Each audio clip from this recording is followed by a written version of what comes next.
10 уктуру. Дагы бир эсимде калганы, ал окуяны ушул күнгө чейин унутпайм. Ачарчылык. Бир күнгө 500 грамм нанды карточка менен берет дебедимби? Кошумча тамак жалгыз арпа талкан. Ушуга топук кылып тыр жыйып жүрө берчүбүз. Чыдачыбыз. Себеби түшүнүк ошондой. Башка эчтеке жок. Кийчү кийим да жок. Эч жерде тамактын жыты да жок. Бешимчен. Чернышевский китепканасынан бергеле атам. Дем алыш күн болсо керек. Өттө ачкамын. Ала Тоо кинотеатрынын маңдайында Кызыл чайкана деген болор эле. Ошол жерден өткөндө ачка келаткан кишиге жасалып аткан тамактын жытырып, ач өзөгүбүздү ого бетер ойготуп козгоочу. Айла жок. Ошол жакты карабай тез өтүп кетүүнүн аракетин жасачу элек. Ошентип эсим ооп ачка келатсам, биз жакта ак булуң же Жергезден беле эсимде жок. Эмил деген аба жолукту. Ошол адам Борбордон 2 жылдык юридикалык мектепти бүтүрүп, Жалал Абадка областтык прокурор болуп иштеп кеткен экен. Иштегенине 2 жыл болуптур. Жаман жакшыны билген. Башынан көп нерсе өткөн, билгич адам болуш керек эле. Мени анча-мынча таанычу. Эжеси менин жеңелерим болчу. Ошол киши чайканадан чыгып келатыптыр. Республиканын сотунун төрайымы Кыдырбаева деген орто жашап калган аял дагы бир 2 киши болуп. Тиги ага өзү бойлуу, өтө сулуу, зор адам эле. Мени көрө коюп, "Кап, Мамбет, биз чыгып келатканда кезигип калбадыңбы?" деди да акырын айтты. "Бул соттун төрайымы эжең болот", деп. Менин кийимимди, ушунча ачык экенимди да көрүп түшүндү. Мен "Эчтеке эмес аба", деп койдум. Бир аз баса түшүп эле кайра чуркап келип, "Жүр тез", деп чайканага алып кирип, кассасына 2 порция лагман, 2 порция манты, 1 нан, 1 чайнек чай деп туруп, ушуларга акчасын төлөп, "Сен, Мамбет, шашпай ичип кет, мен шашып атам", деп чуркап кетти. Мен тегерек стөлгө отуруп, башынан тамакты ысыгына карабай, өтө тез ичмей жагым бар эле. 1 порция мантыны 4 болсо керек, 1 лагманды, нандын жарымын 1-2 мүнөттө эле жеп ичип жибердим. Тое түштүм. Жарымы калды. Ал убакта таштап кетиш чыккынчылыкка барабар эле. Ошол жерде ары бери басып, оонамыш болуп атып, жарым сааттан кийин баарын эчтеке калтырбай ичип, кайкайып чыгып кеттим. Мындай тоюп көрө эле келем. Бир жума бул тамак кубат берди го деп. Кийин ушул кишини көпкө чейин көрбөй калдым. Бирок эсимден чыкчу эмес. Көп жылдан кийин мен доктор, профессор болуп калган убагымда ушул биздин оорукананын түбүнөн жакшы үй сатып көчүп келип калды. Бишкек темир жол станциясынын вокзалында юрист-консультант болуп иштейт экен. Кезигип саламдашып жүрдүк. Баласы институтту бүттү. Жакшы бала эле. Биздин медиа институттун комсомол комитетинин секретары экен. Ошол бала кокусунан түнкүсүн хулигандардан бычак жейт. Биздин ооруканага оор абалда түшүп, дежурный врачтар мени чакырып, операция жасап, Кудай жалгап, айыгып кетти. Ошондо атасы келип, "Чоң рахмат, Мамбет. Баягыда мен сени бир жакшы тойгуздум эле. Ошону актадың", деп турбаспы. Көрсө, Эмилдин оюнда калган экен. Кийинчерээк жаш эле убагында кайтыш болуп кетти. Толук киши эле инфаркттан кетти дешти. Ошентип, адамдын жакшылыгы эч качан унутулбайт экен. Мен Эмил аганын ошол тойгузганын актадым окшойт.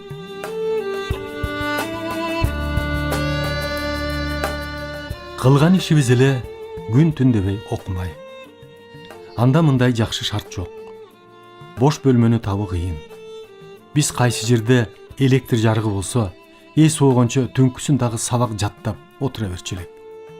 Ошентип аракет кылып, кыйналып кылсалсак дагы даярдоо курсун бүтүрдүк. Каникулга кеттик. Кайра келип, кирүү экзаменин берип, ошондо түшүндүм экзамен эмне экенин. Жаңдан келгенде кыргыз врач деген жок кесе. Ошон үчүн келген кыргыздын баарын эле кабыл алыптыр. Кийинки жылы дагы баягы эле химия, физика, орус тилинен экзамен өткөздү. Себеби 1 жыл бою ушул үчөөнү окутуп даярдады. Ошондо көрдүм. Биринчи келгендеги экзамен өткөзгөн кагазды. Химия 0, физика, орус тили 0 деген. Мен сурадым алып аткан мугалимден. Ушундай 0 деген баа болобу деп. Менин түшүнүгүмдө 1, 2, 3, 4, 5 деген баа болчу эле десем, жок. Сенин билгениң 0 болчу дейт. Бул чындык. Чындыгында 0 элек. Биринчи курска өтүп окуп жүрөбүз. Дагы эле начарбыз. Ошол ак көйнөк дамбал менен 2 ай жүрдүк. Андан кийин Кудай жалгап, гуманитардык жардам деп жатаканабызга чет мамлекет бизге боору оруп жардам көрсөтүп атпайбы? Чынында медициналык тармак, анын ичинде хирургия ушул жардам болбогондо абдан кыйын акыбалда калат эле. Себеби мурун Советтер Союзу убагында союздук мамлекет камсыз кылчу эле. Хирургиялык аспап, аппаратура дегендерди, дары дармектерди жетишинче берчү. Кийин өзүбүзчө мамлекет болгону союз жок. Силер өзүңөрчө мамлекетсиңер деп башкалар карабай калды. Ошол убакта биз окуп жүргөн мезгилде ушундай жардам бере баштады. Анда трофейдин буюмдары деп түшүнчүбүз. Биз немистерди жеңе баштаганда жеңилген шаардын кийим кечесин, калган буюмдарын алып биз жака жиберишсе керек. Бүт союзга. Кез менен Мединститутта профсоюз уюму бизге кийим тарата баштады. Кээде шым кийинебиз. Костюм, же пальто дегендей эскеле кийимдер. Жеңин учу кырылып калганы көрүнүп турчу. Муну дезинфекциядан өткөзүп, жууп тазалап бизге берчү. Биз буга чейин ушундай кийим кийип көрбөгөн жаныбыз зыңкыйып, ары бери басып, көчөгүбүз жабылып, жыргап эле калдык. Ал убакта ачарчылыгына, кийимине карабай, уруштан кийинки жылдар болуп атса да, жаш убакта жаштыгыңа салып ойногуң келет. Киного баргың келет. Кыздарга тийишип, сүйлөшкүң келет экен. Анда bizde эле эмес, шаар боюнча окуган кыздар аз болчу. Айылдан эле ала качып кетип, кээси окубай калып, мүмкүнчүлүгү жок окубай, иштебей жүргөн кыздар көп эле. Бизге келип окуган кыздар дагы аз. 1-2. Бул жерден күйөө табылса, ошол замат чыгып, жоголуп кете баштады. Менин өзүмдө болгон окуя. Бирге окуйбуз. Бир кыз экөөбүз. Аты Ажар болсо керек эле. Кичине шыйпакташып, бири-бирибизге жакшы мамиле кыла баштадык. 500 грамм нандын кээде жарымын сата коюп, киного барчу элек. Андагы Алато кинотеатры азыр дагы турат го. Ошондо жалгыз кино көрчү жерибиз ушул Алато эле. Кээде кеминде 1 саатка чейин кезекте туруп, араң билет алчубуз. Ошол кызымды 1-2 жолу киного алып бардым. Анчейин деле күйдүм буштум деген сөз боло элек. Жөн эле жаштыгыбыз болсо керек. Ошентип жүрүп, аягына чейин окуп калса, башкача болот белек, ким билсин. Бир күнү кечке жууп келатсам, Дзержинский көчөсүндө бактын түбүндө бир жигит менен сүйлөшүп турганын көрүп калдым. Эртеси эртең менен биринчи кабатта жалпы барыбыз, кыз эркек дебей жуунчу жайыбыз бар. Анда ар бир бөлмөдө суу жок, батарея жок, туалет жалпы короодо. Жуунчу жерибизде 10 чакты түтүкчө суу бар. Алдында суакчу жери бар. Ошол жуунган суу агып бир жерден чыгат. Анын алдында тосуп койгон жаман чака бар. Болгону төгүп кайра тосуп турмай. Жуунуп атсак, шайтандай болуп, кызым дагы жуунуп атыптыр. Мен айтпадымбы? Жашымдан ачуум чукул, тормуздорум начар иштейт деп. Тиги жигит менен турганын көрдүм дебедимби? Ошон үчүн го. Иштарлык кылганга эч акым, себебим да жок эле. Жөн эле жакшы жолдош болуп келаттык эле. Ошону эстей коюп, мага карап жылмайып койду. Мен алдындагы кир чаканы алып туруп, башынан ылдый куюп жибердим. Вечера кыз кыйкырып ыйлаган жок. Каяша эчтеке дебей, акырын ыйлап бөлмөсүнө кире качты. Карап тургандардын бирөө да унчуккан жок. Бул эмне кылганың деп кызыгып сурашкан да жок. Кыз эч кимге арызданган жок. Бир топ күн өтүп кетти. Сабак да жок. Кыздардан, чогуу жаткандардан сурай баштадым. Ойлодум, мүмкүн ооруп калдыбы деп сурасам, ал кыз ошонун эртеси эле жок болду. Кайда кетти билбейбиз дейт. Мен кап, менден акмакчылык кетип калды деп сарсанаа болдум. Ошол бойдон көрүнгөн жок.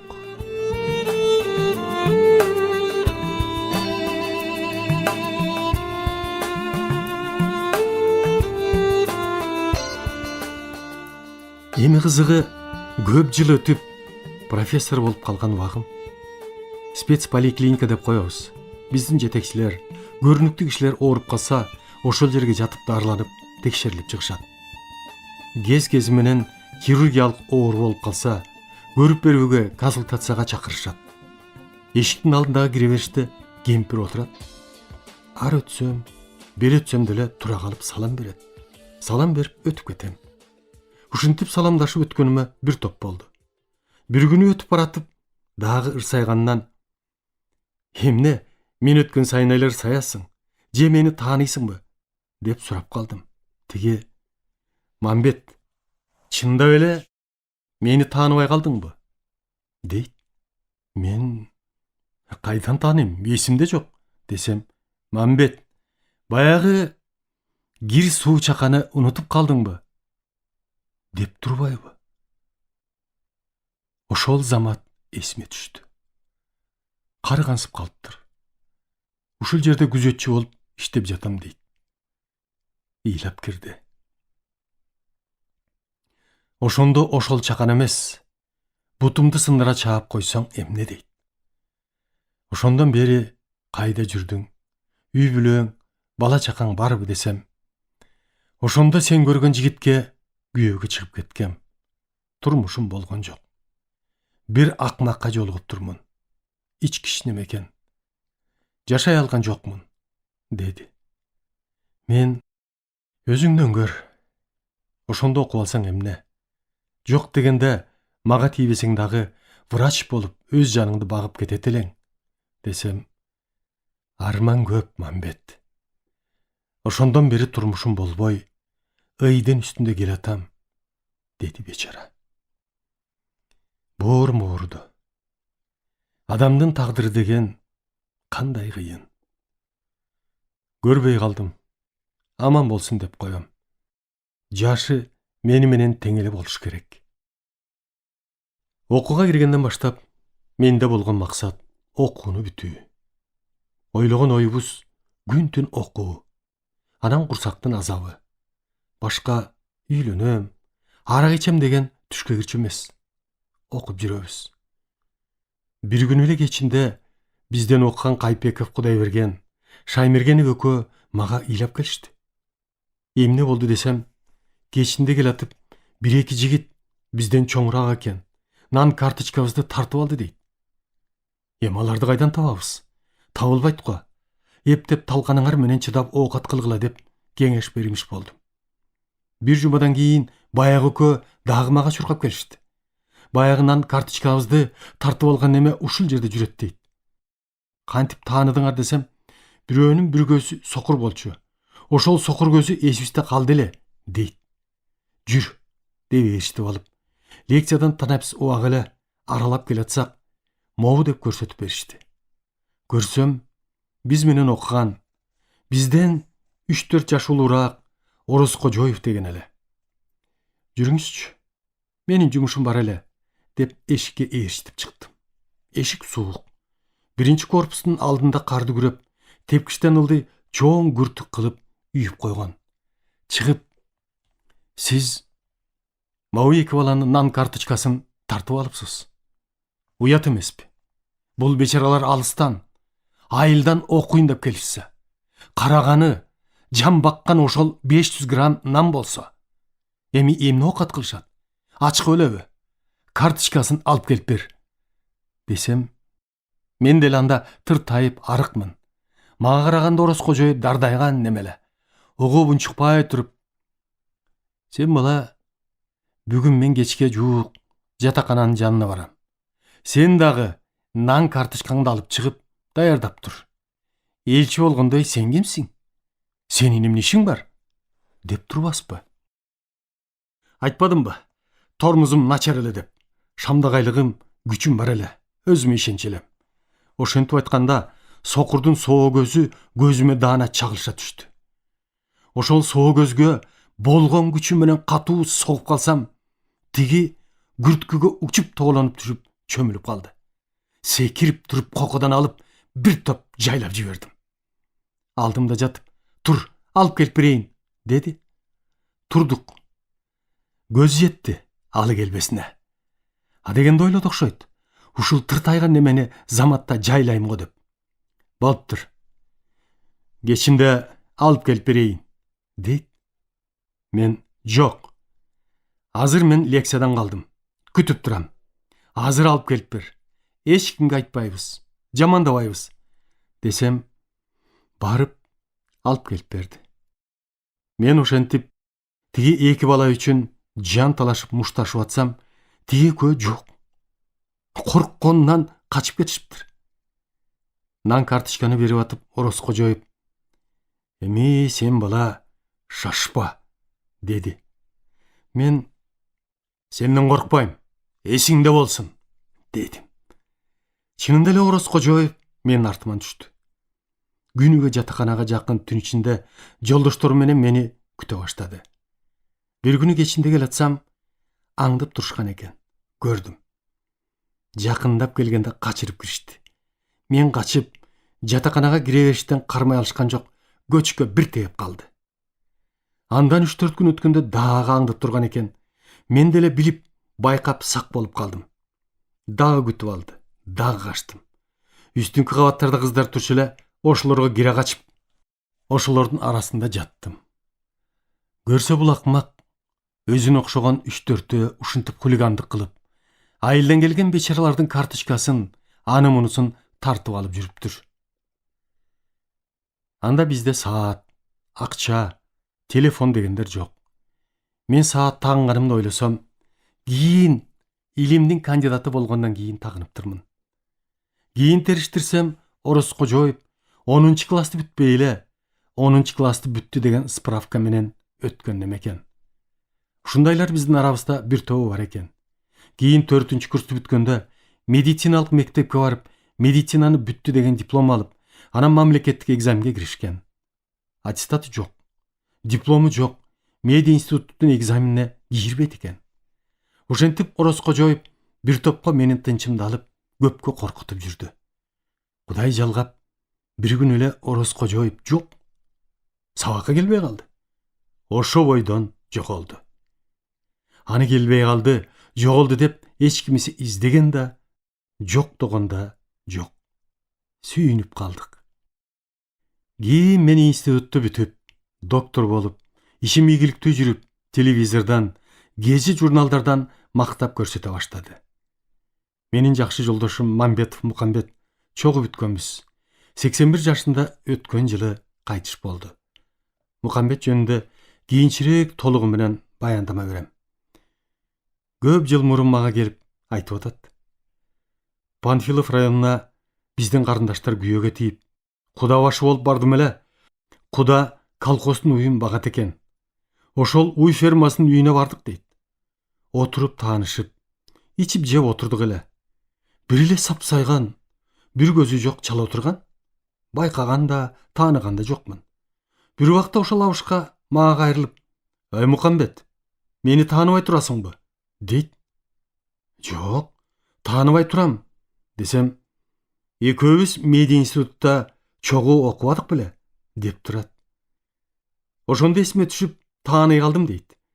Анан ошондо жок болуп кеттиң эле.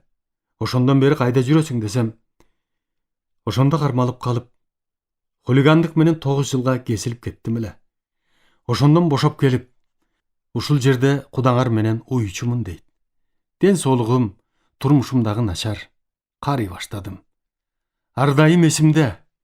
Телевизор, гезиттерде Мамбетти көрүп окуп атам.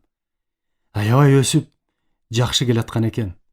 Ойлойм, Кез мен ушул Мамбетке барайын деп жүрөм. Кезиккенге жардам берип койсоң деп менден суранды дейт. Бир аз туруп, кайра баягы мурункуларды эстеп, сабап кууп чыгабы деп ойлоп кетем дейт. Мен: "Жок, бара бер. Мен да айтайын. Ал убакта жаштык, турмуштун кыйындыгынан болгон нерсе да. Аны Мамбет деле ойлобосо, кектебесе керек" деп жооп бердим. Деди. Ошол Орозкожоев тирүү экен деп Мукамбет байкуш айтып келдиле. Келген жок. Бети чыдабаса керек. Мен ойлойм, кээде бир ушундай адамдарга элдин убалы жетсе керек. Ошон үчүн Кудай Таалам бир жагынан көрсөтөт окшойт. Антейин десең, кээ бирөөнө элдин убалы, каргышы тийбей, тескерисинче өнүп өсүп, жыргап жүргөнүн ушул күнгө чейин көрүп эле келе атпайбызбы?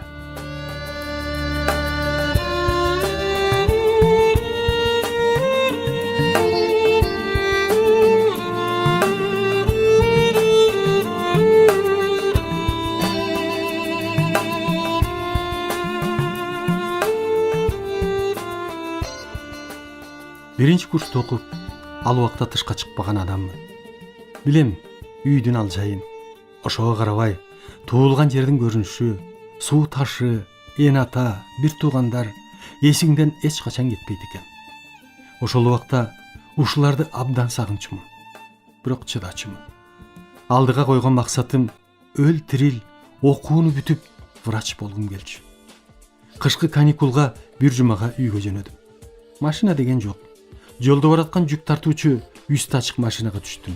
Суук, кийимим жука, шымым турсусу жок, жалаңкат көйнөк, майкасы жок. Немистин жеңил пальтосу, башымда шапке. Ачык машинанын үстүндө Черик Жумабаев деген досум экөөбүзбүз. Черик жетөгүздүн шалбайылынан. Ал жөнүндө дагы кийинчерээк толук маалымат берем. Ушул экөөбүз машинанын үстүндө бири-бирибизди койгулап секиребиз. Эми ойлосом, жаштыгыбыз, ден соолугубуздун түзүктүгү болсо керек. Эптеп Пржевальскийге жеттик. Мен ары Ереге ташты көздөй базарга келсем, айылдын аркы Кайрмарктан Султанбаев Асанбай базарга чөп сатып кеткен атыптыр. Экөөбүз 10 классты Саркамыштан чогуу бүткөнбүз. Окууга барбай калган. Кезигип, сагынышып калган экенбиз. Өбүшүп, сүйлөшүп, жыргап калдык. Асанбай ашканага алып кирип, абдан тойгузуп, чанасына салып алып үйгө жеткизип койду. Үйдөгүлөрдүн алабалын жакшы билем.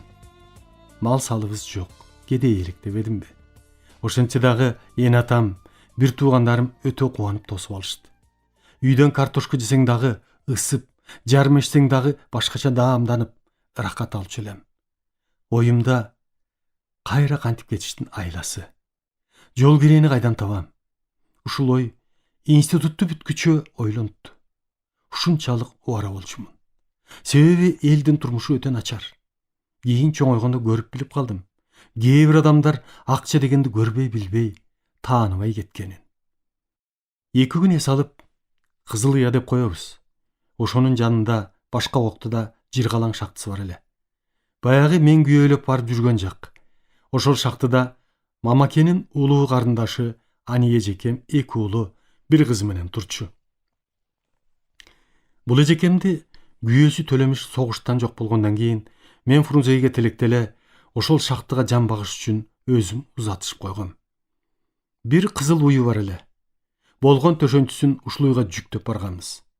Уулу Темиркул мени менен тең. Иниси Желдең 3-4 жаш кичүү эле. Кызы Советкан кичине 6-7 жашта боло турган. Ушул эжекем эске түшүп, анда каникулга барган сайын ушундай жакын кишилерди издеп барып, таап, үмүттөткөнүбүз эле бир аз акча берип, кетээрге жардам болсо деген ой. Колхоздон бир ат сурап алып жөнөдүм. Жогоруда айтпадымбы? Эртең менен чыкса, көгүмдө араң жетесиң деп. Кыштын күнү суук, кар терең. Эң четки айылды Зындан деп коет. Андан ары айыл жок. Тоо, калың карагай. Зындандан өтсөм, бир аттын изи жок. Түп-түз эле мелтиреген кар. Ошого карабай, Ошондо эле эрекем түн кирип кетти. Болжолдоп, жолдун иси болсо керек деп карды жиретип отуруп эл жатканда жеттим. Жолдо тоонун ичи жымжырт. Бир жан жок. Жетсем эжекемдер жатып алышыптыр. Канча кылганы менен бир тууган эмеспи? Абдан сагынып калыптыр. Жалынып жалбарып тосуп алды. Жашаган үйү чоң, жыгачтан салынган узун барак үй экен. Шахтада иштегендин баарысы, кээси 2-3 үй бүлө, жаштары 8-10дон бирге жашайт экен. Байкасам, турмуштары өтө начар. Суук, тоон арасында бийик жер экен. Бөлкө менен чай берип жаткызды. Эртеси ары бери басып көрдүм. Жери ушунчалык кооз. Кар өтө калың. Суук. Кийин жай убагында барып көрдүм. Ушунчалык сулуу, кооз жер экен. Эжемдерден башка биздин айылдан бая мени менен 7-класска чейин окуп, окубай калган бир топ бойдок балдар бар экен. Алар менен учурашып, өткөн кеткенди маектешип, жыргап калдык. Убакыт тар, аз калды кетишке. Эртеси эле кайра тарттым. Эжекеме келгенимдин себебин айттым. Эжекем байкуш, байкашымда начар эле, эптеп оокат кылып атыптыр. Улуу баласы Темиркул шахтада иштейт экен. Эртеси Темиркул тең туш балдар иштеген жерине шахтага алып кирип, көмүр каскан жерине чейин көрсөттү. Мындайды көрбөгөн жаным тозок эле экен. Жарык жок, колдорунда лампа. Көмүрдү колу менен казып, арабага салып, жөө сүйрөп чыгат экен. Жумуш өтө оор. Жаш балдар иштейт. Акчасы абдан аз. Тозок эле иш экен. Жан багыш үчүн ушул бечаралар айласыз чыдап иштеп жүрүшүптүр. Чыдаганы башка турмушту көргөн эмес, билбейт. Ар бири ушундай болуш керек деген түшүнүк менен жашайт.